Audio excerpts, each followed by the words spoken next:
We can all choose how to talk to ourselves. You can choose to be negative or positive, but what you can't choose is what you do to your body when you consistently use negative language. And if you could look in your body and see what you do, you would never, ever use that negative language again. You might have a day off, but you wouldn't consistently use negative language, because while you can choose it, your body cannot choose the effect it has on you. It has a horrible effect on you.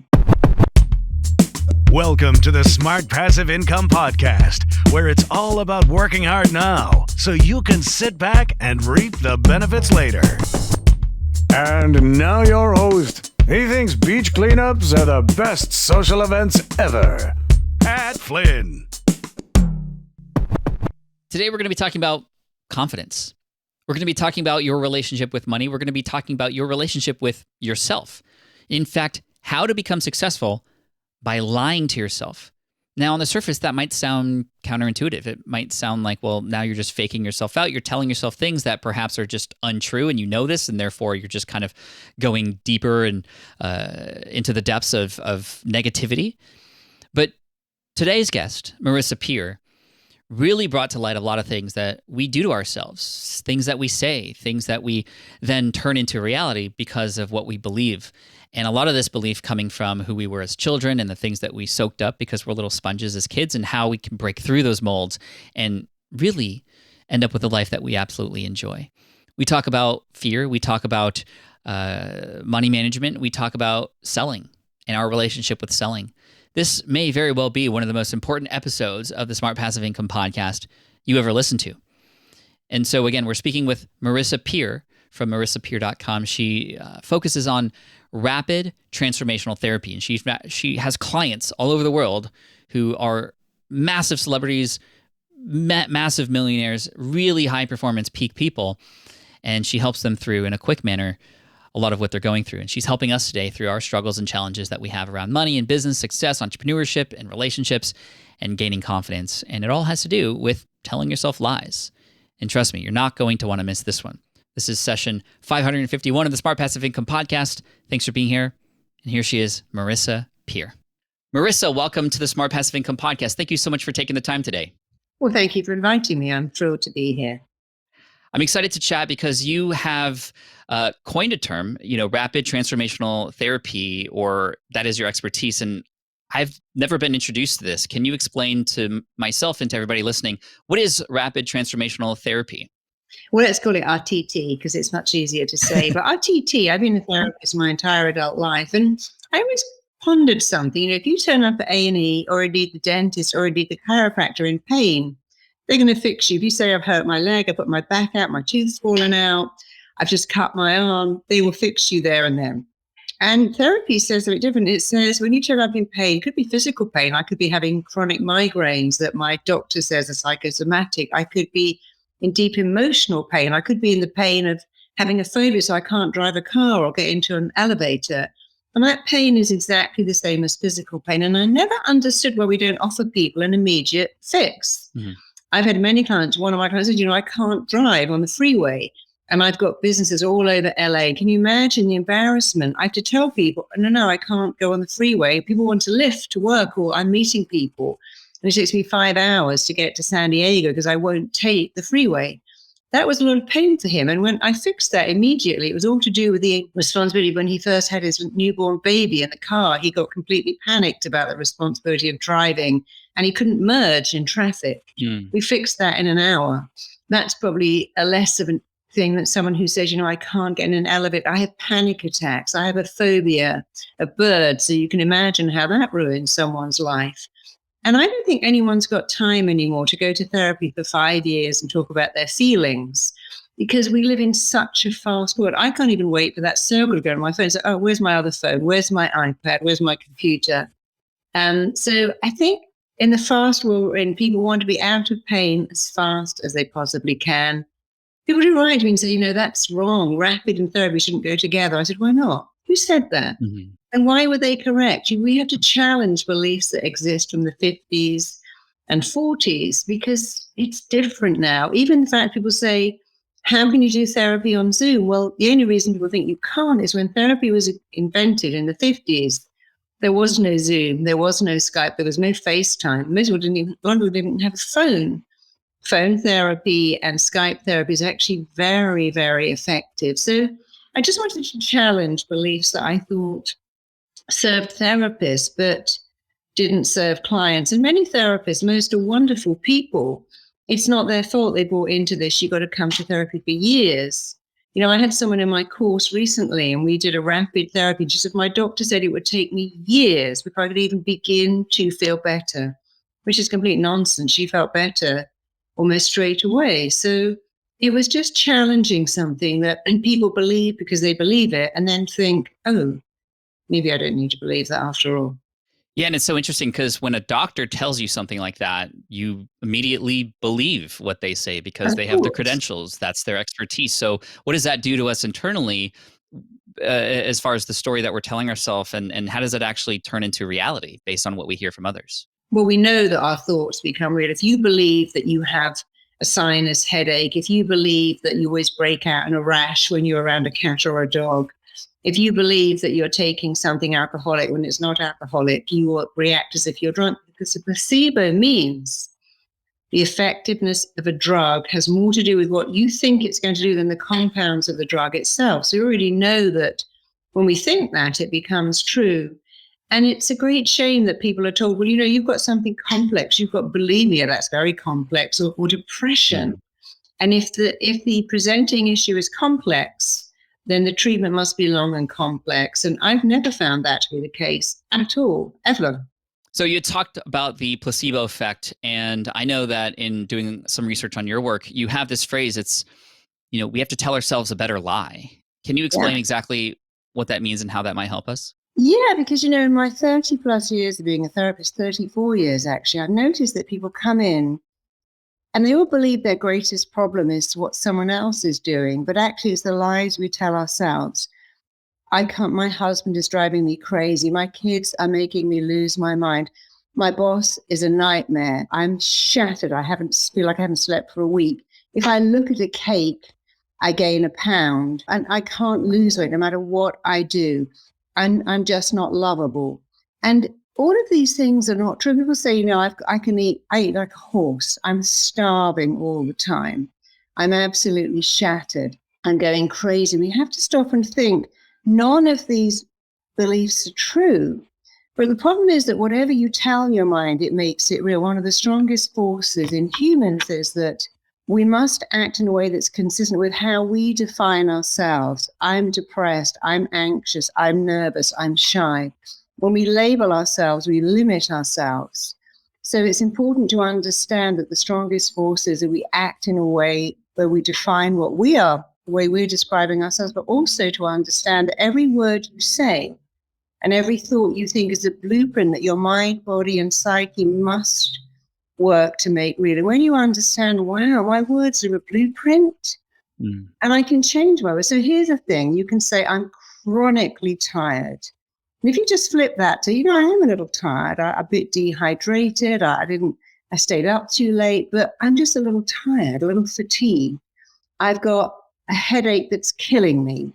If you just flip that to, well, that's a lie, it's not killing me.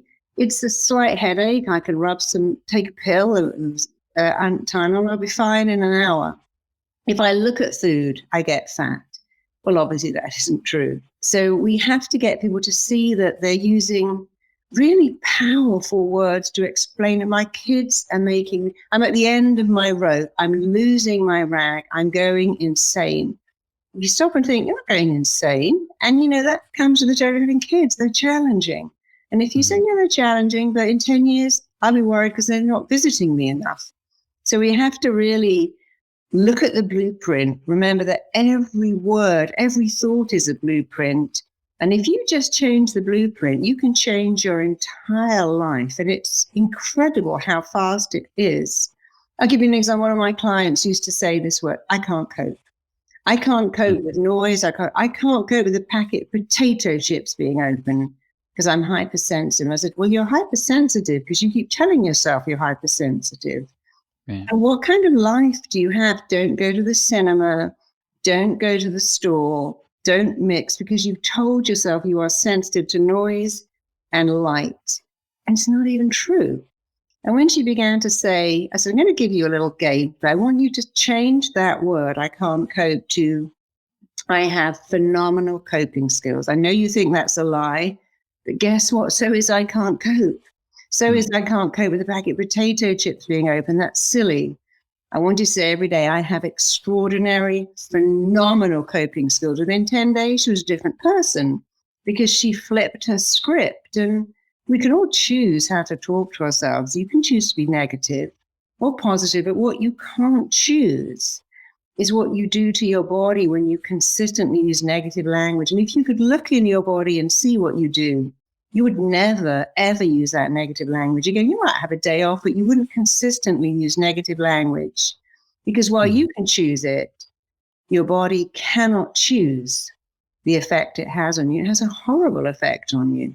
How does one cope with the confirmation bias that happens when we tell ourselves these things, right? Like I know that there are days, for example, where I wake up and I might stub my toe and I immediately turn on the faucet and it breaks. And I go, oh, today is one of those bad days. And therefore I then, live the rest of the day and actually look for things that confirm that this day is bad when in fact it's just, those were two things that happen and it's up to me. But how do we fight that? Because we could tell ourselves these things, but then these instances happen that we are so used to looking for. We go on a scale and look at those numbers and it's just like, well, okay, I'm just lying to myself now at this point.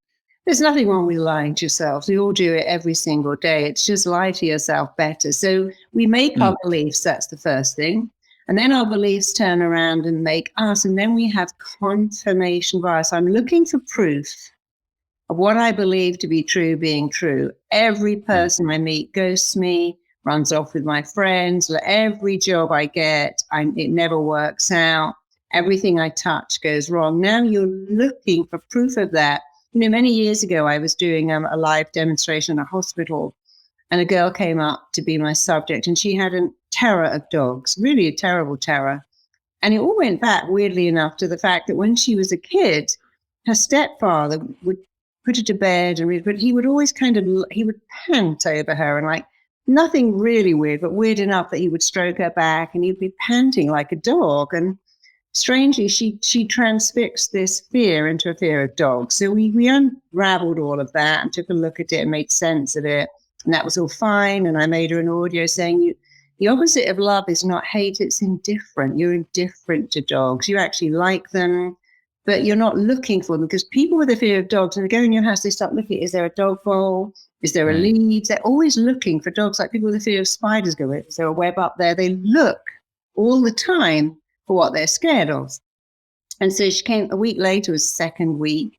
Back she came, how are you? She said, well, I don't actually know because I haven't seen any dogs. And so I said, what are you talking about? When we came out of the train station, there was a dog, I didn't see it. There was a dog outside, I didn't see it. And I said, that's interesting because you're not looking for it. So the confirmation bias means we look for what we are scared of. Someone who is scared of birds will be looking for that. Someone who feels that they can't trust their partner is always on their phone checking messages. Who is that? Why are you looking at that person? You don't love me anymore. You forgot my birthday. You spoke to me very unkindly. Someone who believes that they're undervalued will look for you. See what my boss did today. He was very short-tempered. Well, maybe he's having a bad day. It's not about you, but we do look what we have decided is real. And that's very good because you can start looking for something better. And guess what? You'll find it. You can walk through going, no one loves me. I'm finding proof of that every day. But if you flip that to, I am magnetically irresistible. Everyone loves me because I'm lovable. Guess what? Confirmation bias means you find proof of what you are already looking for. And you can play a game with that. You know what? I'm going to decide today. Everyone is kind. People are really actually good people. And I'm going to walk through LA believing that people are nice. I'm going to say, hey, could you direct me to this place? Could you help me here? Could you explain something? And people will do it. Yeah. I could even say, hey, has anyone got a quarter? I've got enough money for the meter. People will help you out. Next stage is decide people are horrible, mean, out to rip you off. Everyone's so cold. And if you go out believing that and repeating it, guess what? You'll find that too. So it's really important to change your confirmation bias and make it a good confirmation bias, because the rule of the mind says we will make that true. What would you offer for the entrepreneur who's listening, who's just starting out, has never succeeded with building a business in their life, who is looking to finally build something and is often using confirmation bias in a negative way to reaffirm that they're not good enough, their audience is not going to pay attention to them, and all these other stories? How might you flip the script for an entrepreneur starting out as far as confirmation bias is concerned? Well, the first thing is to believe that you have something amazing to offer the world. You need to tell yourself, I've got something unique to offer the world. I've got a gift. I've got a talent. I've got a skill. After all, the guy that was in the movie with Leonardo DiCaprio, when he was getting all the planes, the name will come back to me any minute now, is now working for the FBI. So I've worked with many people who were criminals, and they've actually used that skill. They're now working for people that make locks and people that make burglar alarms. Catch Me If You Can was the movie. Great movie. So everyone has a skill. We all have a skill, but some of us don't know we have a skill. So the first step would be to tell yourself every day, I've got a gift, I've got a talent, I've got a skill, and I've got a second skill. I know how to monetize my talent, because we're so lucky today. There's thousands of YouTube tutorials, so many things you can learn about being an entrepreneur. I just was in a mood filming for a movie in August last year, and it's all about how to be an entrepreneur. And you're so lucky. You can research all of this online, but the biggest thing is a belief. People who are great at selling believe I'm great at selling. People who believe they're great at motivational speaking believe I'm great at this, because the most important words you will ever hear are the words you say to yourself. And there are many people out there. Look at Dyson, one of the richest people in the world. He just took an existing vacuum cleaner, watched his wife change the bag, looked at all the dust going, this is crazy. She's just vacuumed and now she's releasing dust. And he invented a dustless vacuum. But he took an existing product and made it better. So did the lady who invented Spanx. So a lot of people who are really successful don't invent it. They just take something already out there and they improve it. And I love that. But, beliefs come first, thoughts come first. You think a thought.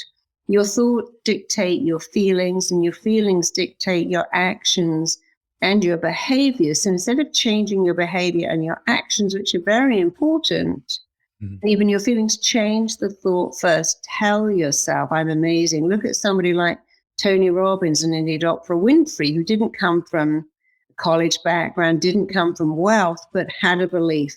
I've got something amazing here, and I'm going to offer it to the world. And if you believe it and wire it in and fire it in enough, other people will believe it too.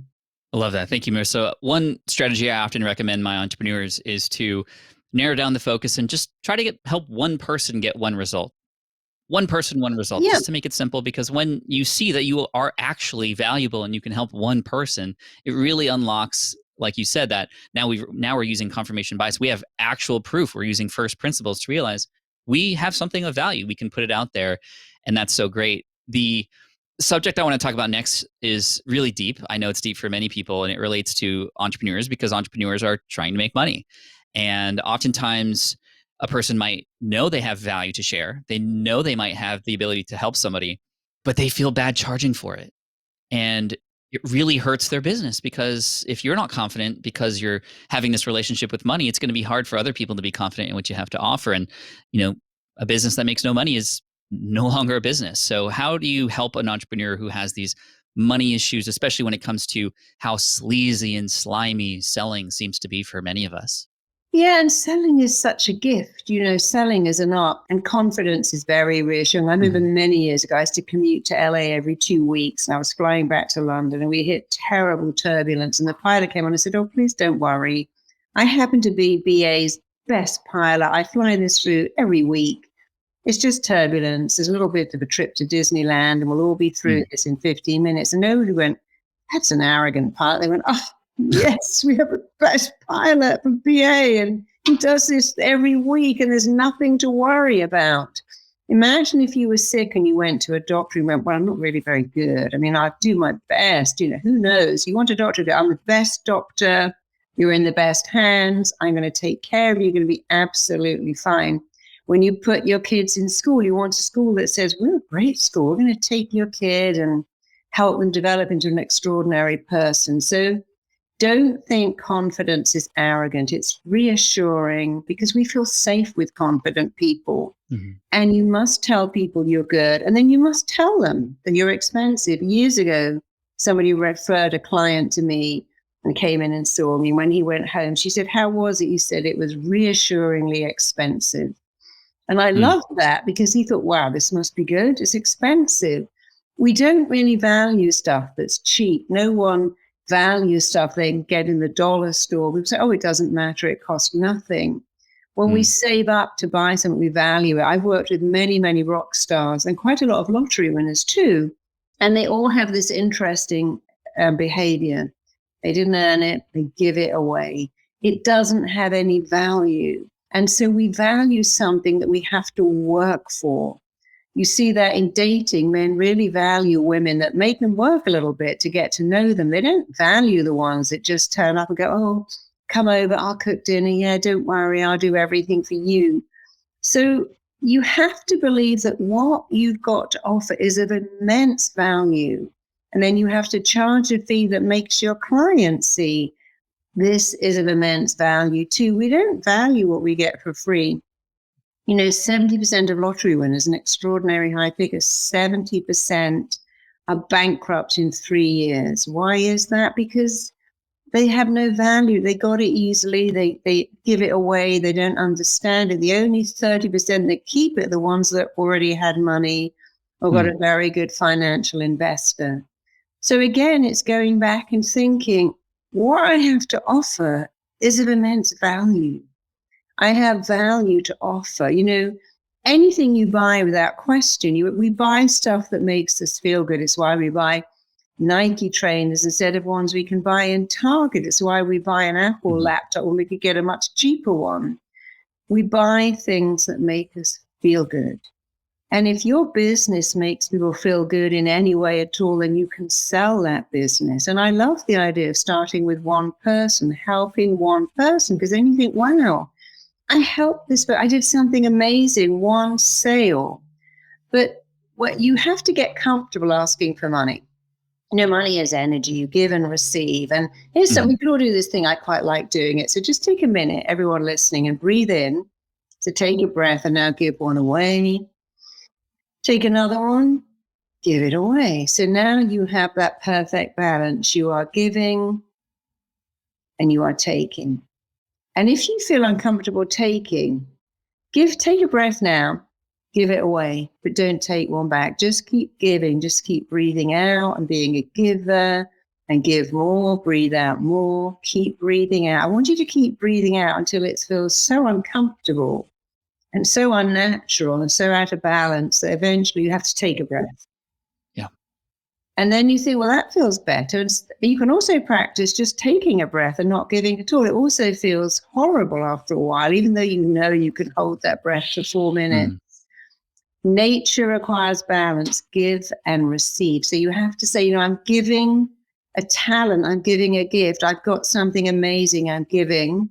And I can give and receive. If I'm giving of myself, I need to receive, Jennifer, I need to receive a salary. I need to receive payment because that's balance. And people will pay for anything that makes a difference in their life. After all, if you call out an emergency plumber because your house is flooded, you're thrilled to pay him. Find a dentist when you've got raging toothache, you're elated to pay him.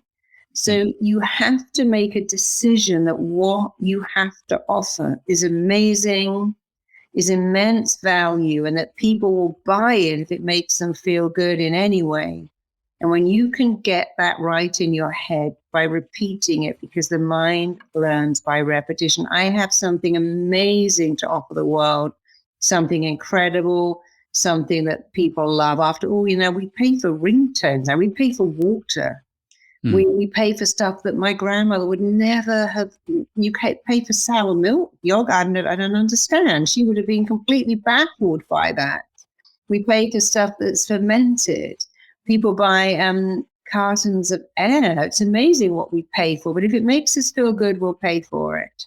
And so it's you becoming comfortable. So practice asking for money, practice saying your investment with this. Don't say the fee is, the cost is, the amount. Say your investment with me is. Your investment in this product, your investment in yourself, because we like investing in ourselves. So don't use the words price, cost, use the word investment. And using the word investment makes a huge difference. So the biggest thing is practicing the amount. You know, when you say to a client, it's $400, and you can't, no, you have to say your investment to work with me is $4,000. And then don't say, I know it's a bit expensive. Can you afford it? Just take a breath. $4,000. Yeah, I can do that. Or they might say, actually, no, I can't do that. I'm not a cheap therapist by any stretch of the imagination. But when clients say to me, it's out of my budget, I will often say, well, I adjust my fees for nurses, for students, and I will adjust my fee. But I always give people a little time to say, it's worth it. And people always say to me, this is the best money I've ever spent. I would have paid you more. I trained a girl recently, and she said, the guy paid me for the therapy. They all pay up front. And a week later, I noticed he paid again. I said, it was so valuable. You didn't charge enough. I would have paid you anything for that session. But something else happened to me many years ago. An incredibly rich banker said, my brother has a real problem eating food. It's the bane of his life. Could you give him a session? I said, absolutely. And the brother was a friend of mine. So he came in, we worked all this stuff about swallowing, all to do with his childhood. And then he went off. And then his brother said, he needed a second session. And he wouldn't come back to you because you didn't charge him. He felt so obligated. You should have charged him. I thought, that's right. I didn't realize that giving him that for nothing made him feel unable to come back and have a second session.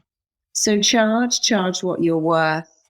Don't be scared of starting high. You can always negotiate down, but you can never negotiate up. Many years ago, I was offered this amazing job on television, and they said to me, how much do you want? And I thought, what shall I say? And I asked my friend who's head of a network, what shall I do? Should I ask for more? If they want you, they will pay more, or they will negotiate you down. But if you start low, how can you negotiate up? So decide what you want. I want this. And I told them, and they said, oh, yes, that's fine. And that was a great thing that she reminded me. People will negotiate you down. But when you start low, how can you negotiate up? It's wonderful advice. Marisa, this is game-changing. I think a lot of people are going to benefit from this section of the interview. Thank you. You had mentioned in a number of answers based on a number of questions I've asked already, the idea of the fact that our childhood has such a huge effect on who we become in our relationship with selling and money and everything, food, like you said. And how does one rewrite what has been created for us in the past? I know that I've had a lot of experiences, and I can remember very specific moments related to money that my dad and I had conversations about that made me believe that I had to save every single dollar and to not spend anything, from a long time ago.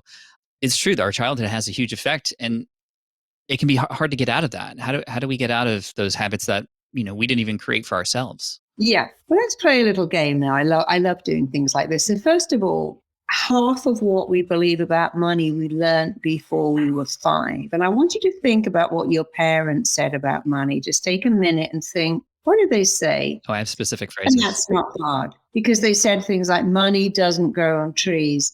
We can't find the money. We can't find the money is very confusing to children, because you don't find money. You monetize a talent you have. I don't know where the money's coming. We can't find the money. We haven't got the money. That leads children to believe, you got to find money.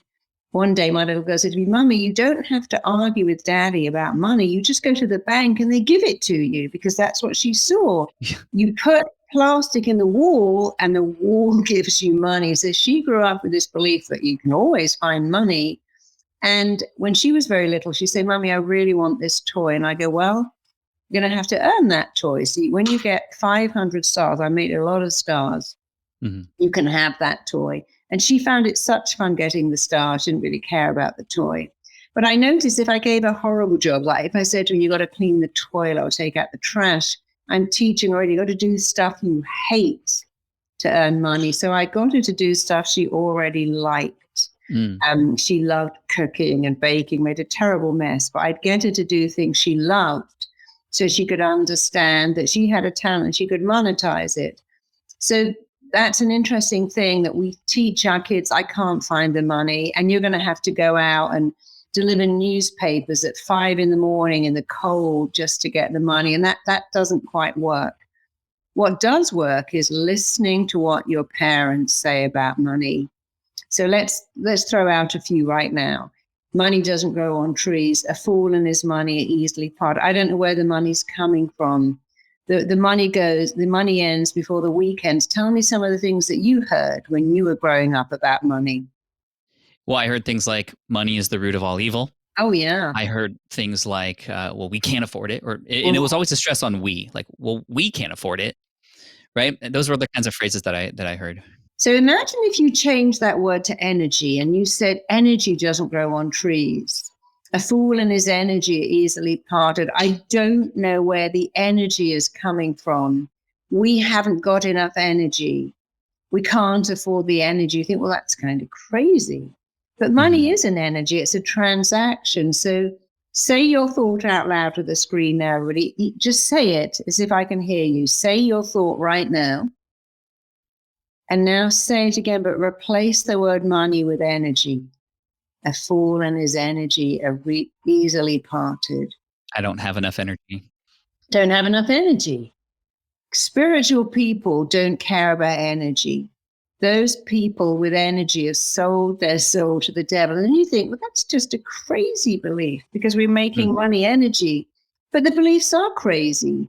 You can change your money beliefs anytime you like. I can't find the money becomes, I can monetize a gift I already have. Good people don't have money. Many good people have immense wealth and do. Oprah Winfrey has a school in Kenya. I know many people who have money who are doing wonderful things. In fact, when you have so much money, your only option eventually is to do good things with it because you have so much that you start thinking, well, maybe I'll start a school. Maybe I'll start a charity. I know that Shakira uses all her money to fund animal rescue. And I don't know this great Scottish actor that was in Train Spotting, Ewan McGregor, he's used a lot of his money. Madonna's used a lot of her money to fund an orphanage in Malawi. George Michael was a phenomenal philanthropist, always giving stuff away. And so the good thing is if you think, well, if I had money, who would benefit? Would I employ a gardener, a cleaner, a driver? Would I give people work? Because if you're having money benefits other people, then that's a good thing. And so if you start to write out why you want the money, what you are going to do to get that money, and then who would benefit. You have to people say, I'm going to be a millionaire doing what? I don't know, just singing that song, I'm going to be a millionaire. Well, that doesn't quite work. You have to do this in 3 stages. First of all, and it really is a biggie, you have to make a decision that you are worthy of it and deserving of it. And that is probably 80% of it is that unshakable, unwavering conviction. I'm worth every penny. I deserve to have all this money. And I'm going to do really good things with it. And if I'm going to do good things with it, I'm worth it even more. And then you have to decide, what are you going to do? What is it you're going to create or improve or add to that would give you wealth? And once you can do those 3 things, you can be unstoppable.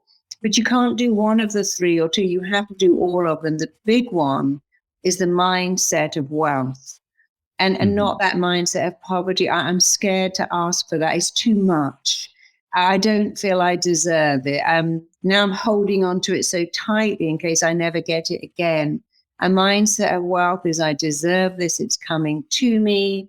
I'm giving a lot of it away, knowing it's all coming back again. I'm doing good things. And the mindset of wealth helps you believe you're worth it. The feeling of so many people will benefit from you having money. And then finally, the real clarity on what does that look like to you? And if you have all of those things, you will be amazing. I'd love to ask you about this because, we're not just single beings. We have communities, we have families, we have friends and loved ones that are around us as we are trying to become successful and put it good out there in the world and make more money. And as I once heard, we live in this world that's sometimes like a bucket of crabs. You can have a bucket of live crabs. When one tries to climb out, the others pull them back down. You'll never have to worry about crabs climbing out. And sometimes it can be difficult because we have people around us who try to bring us down when we're trying to succeed in some way, shape, or form. How might one navigate the relationships they have that aren't so favorable for a direction in life that you want to go? Well, you have to not let that in. Everyone's allowed to have an opinion. They won't always be your opinion. People might say, that's ridiculous. I mean, I remember training this girl from Wales who was an amazing girl called Shani. And her mum went, that's ridiculous. There's no money in being a therapist. And people have just got to get on with their lives. And this is silly. And then she said, you can't possibly charge that amount. And she was charging, I think, $600 a session. And then a darts player contacted her and said, hey, could you help me? I have this real problem with darts. And darts is very much a hand-eye coordination skill. And she helped him really believe in himself, believe that he could get that dart to go where he wanted it to. She asked him for 600, he gave her 6,000. He said, oh, sorry, I thought you said 6,000. 600, I only gave her $6,000. And he said, you changed my entire life. And I'd give you even more than that. And her mother still says, but you charged him too much. Which is, Mum, he's a world champion. He's making so much money because I helped him have that absolute confidence, that calm clarity, rather like golf. I'm going to see it going where I want it to go. And if you look at the inner game of golf and the inner game of tennis, it's all about the mindset of that ball is going where I want it to go. But you can also have the inner game of sales, the inner game of JV partners. It's going where I want it to go. When you visualize something going your way, when you think a thought, everything starts to work to make that thought become real, which is why it's so important to think positive thoughts and not negative. But yes, there are people who say you're ripping people off. It's not right. There's someone up the road doing it for a third of what you charge. And you just say, yep, I know, but I have a skill. It's like that classic story we've all heard about someone calling out a plumber.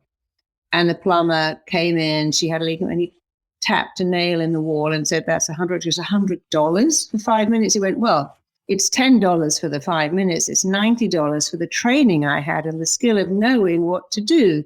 My friend was selling a house. She got a realtor, and the realtor sold the house on day one. She went, well, I didn't have to pay you all that commission. You sold it really easy. He said, that's what you're paying for, my skill.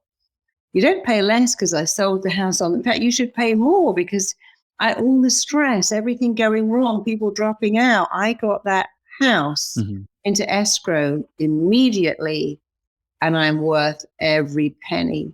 So when you can really value you, and other people say, well, I think you're too expensive. I think you're charging money for a rope. I don't see why we should have to charge. Healers have that thing. Oh, I'm a healer. I'm a therapist. It doesn't seem right to charge. But you're changing someone's life, and that's priceless. And often when I'm training, I've trained 11,000 students now. And I have people come up out of the audience, and I'll do a live session. And I'll say later, what would you pay for that? And they go, anything. I'd have sold my house for that. I'd have paid anything for that. I worked with this beautiful guy a few years ago who was gay, and he really felt he had to work so hard to make someone love him, and it was all to do with his father rejecting him because he was gay. And he was doing a week-long course with me, and he said, it's amazing. I've already met someone just in this week, and we're getting on real. I said, what would you pay to say? I would have paid anything for that because I was in so much pain. So when you're giving someone something, stop and think, what is it worth to them? What is it worth to you? And, we pay a lot of money for stuff that makes us feel reassured. We pay a lot of, and I've converted many homes. I would never, ever, ever in my life again go for the cheapest contractor because I have to go for the expensive one that I trust. And we'll say, no, they're not cheap, but they're really good. Getting the cheap one can be a terrible false economy. And I learned that from having contractors in who did the job so badly. I had to get someone in to do it again. So we pay more for skill. the talent, we're paying for reassurance. This contract is so great. I can leave them. I know I've seen their other work. I've seen all their referrals. I trust this person. I wouldn't have someone else. It's the same thing if you're getting a nanny for your child. You don't want the cheapest one. You don't want someone who has no skills but is super cheap, because often you get what you pay for. So put yourself in that bracket of, you are paying for reassurance. You're paying for skill. You're paying for certainty. You're paying for someone to do a great job. And we do tend to get what we pay for. Of course, there are exceptions to that rule, but you want to price yourself in that area. And then when people around you say you're too expensive, say, I don't think so. My clients don't think so. I know that I price myself in an absolutely correct way. And you just have to not let that in. There are always people who want to bring you down. I remember one of my contractors said, I was kind of painting outside and I was listening to you. I could do that. I could do that. I thought, why don't you do it then? Right. Why are you a painter if you could do what I do? It requires a huge amount of skill. You have to think fast. You have to have a vast knowledge of what makes people tick. But you see, here's the thing that you have to understand. People who are good make it look easy.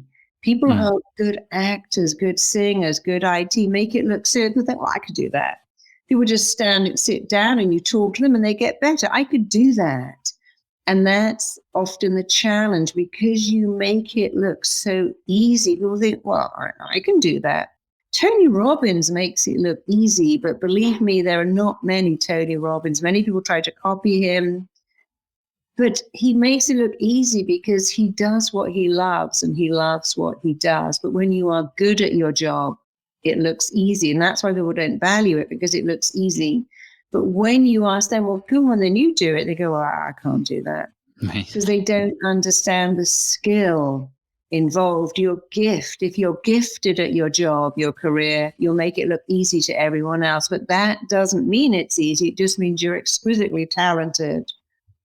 After all, Whitney Houston made singing like that easy, but Adele, but none of us could open our mouth and you could see our tonsils like Adele does. She makes it look easy. That doesn't mean it is. And it certainly doesn't mean that you or I could pull off an Adele song anytime soon. That's for sure. Thank you for that. And that plumber story I love, because you don't really want the plumber at your house for so long. I mean, exactly. The quicker they finish their job, the more valuable it is. And we're at an age now where information is freely available, access is everywhere, but it's those who can help you get the job done or get you that transformation more quickly that is of more value. In fact, my favorite online course is only 4 videos. Yeah. And it resets my goals for every single year. And it's exactly what I need. And I would pay more for it if I could. Yeah, I think so. I think, it's a bit like if your car breaks down on the freeway and someone comes out and they fix it in 10 minutes. You don't think, I'm paying you less. You think, well, this is great. I could have been here for hours in the rain and the cold, but you fixed it fast. Exactly. And again, it goes back to value your skill. Just because you make it look easy, that doesn't mean it has no value. Anthony Hopkins makes acting look easy.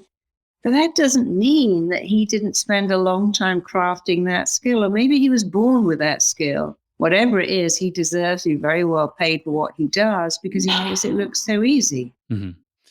Marisa, this has been incredible and transformational. Thank you so much for your time today. This has been amazing. Where can people go to learn more about you and RTT and everything that you have to offer? I know you have a really, really cool YouTube channel. I kind of fell into a rabbit hole yesterday watching all your stuff. Yeah. Well, if you go to marisapeer.com, we have some amazing, completely free audios on wealth wiring, on money blocks. They're free. We don't ask for a credit card. There's no catch. So marisapeer.com, we have free audios and free downloads on money blocks, health blocks, love blocks, success blocks, you name it, they're all free. If you want to do what I do or find someone who I've trained, go to rtt.com. And if you want to join my movement, I'm enough, because I find so many people, what holds them back is I'm not smart enough. I'm not educated enough. I'm not worthy enough. And we have a great site called I'm Enough. We have all these little bracelets and we give them away. And the other thing you could do is read my new book, Tell Yourself a Better Life. I do love this book. I sound very arrogant, but I know it's good. It's a good book because it shows you, it takes you 10 case histories of people who have fear of wealth, fear of success, fear of love. And it unravels them, but it also invites you to do exactly what I'm doing. It shows you with each person. This is what I did today with Jody. And you, if you relate to Jody, you can do the same thing. This is what I did today with Tina. And by the way, you can do it. And I think it has in it 4 audios that help you, again, remove all your blocks. Because no baby is born saying, I'm not worthy of love. Don't want my mum to spend money on me. A baby, when you're in the womb, it's like being in Hawaii. It's always 75 degrees. You have 24-hour room service. Someone's always there. So babies are born with an interesting belief. I can have whatever I want. No baby says, I'm not going to waste my mum up. She's exhausted. I'm not going to spit out this pea puree because she spent a lot of money on it. We are born with a belief that says I can have whatever I want. And what happens is that belief becomes submerged between other people. Who do you think you are? That's too expensive. We can't afford it. I want never gets. And what I do with my audios is reactivate and remanifest and regenerate what is already in you, what you were born with, the belief that I can have everything with bells on. So go to marisapeer.com and take whatever you want, and do get this book because it will show you how to use these techniques on yourself so that you can not only get what you want, you can keep it and enjoy it and help others benefit from it too for the rest of your life. Thank you so much, Marisa. We'll make sure to include all the links in your book on the show notes for this podcast episode. I appreciate you so much, and I look forward to learning more from you on YouTube and through your book and everything else you have going on. Thank you so much for your time today. Well, thank you too. Thanks for inviting me. I've had a blast. Thank you so much. Thank you. You are enough. You are enough. I absolutely love that phrase. I'm going to see how I might be able to get my kids to put that into their vocabulary, just saying, I am enough. I think it's difficult, especially in this day and age where we are always seeing what other people are doing and always playing that comparison game. And so in addition to the bucket of crabs that we live in sometimes and how much we have to realize that, well, that's coming from somebody else and their opinion, but it is up to us to be able to react in a certain way with relation to those things. It's also up to us to react to what it is that we see that other people put out there. Oftentimes we compare ourselves to a person's Instagram when a person's Instagram is really just their highlight reel. So a lot of these concepts today are really, really important and very, very deep. I highly recommend you check out Marisa's book. You check out her website. We'll have all the links on the show notes. You can find her at Marisa Peer, Peer.com. And of course, all the links and show notes or at the show notes page at smartpassiveincome.com/session551. And hopefully you could tell this was a very important episode. It might be one that you might need to re-listen to or even share with a spouse or a business partner of yours. These are truly life-changing things. And it is the words that we tell ourselves, these affirmations, that truly help us become who we are one way or another, right? It is the Think and Grow Rich. It is those things that we tell ourselves that actually transpire and become reality. So thank you for listening in today. I appreciate you. Big thank you to James Schramko as well for introducing me to Marisa. I heard Marisa on his show, Super Fast Business, and I was just immediately inspired and motivated, and I wanted to have her come on the show, and she was quick. And I appreciate her and her team for that. A big shout out to her assistant, Sophia, as well. And I appreciate you for listening in. Thank you for all the reviews that are coming in this year. I see them. I love you for them, and I appreciate them. And I look forward to serving you in the next episodes. We got a lot of great stuff coming your way. So make sure you hit that subscribe button if you haven't already. Thank you. Peace out. Take care. And as always, Team Flynn for the win. Cheers. Thanks for listening to the Smart Passive Income Podcast at smartpassiveincome.com. I'm your host, Pat Flynn. Sound design and editing by Paul Gregoris. Our senior producer is Sarah Jane Hess. Our series producer is David Grabowski, and our executive producer is Matt Gartland. The Smart Passive Income Podcast is a production of SPI Media. We'll catch you in the next session.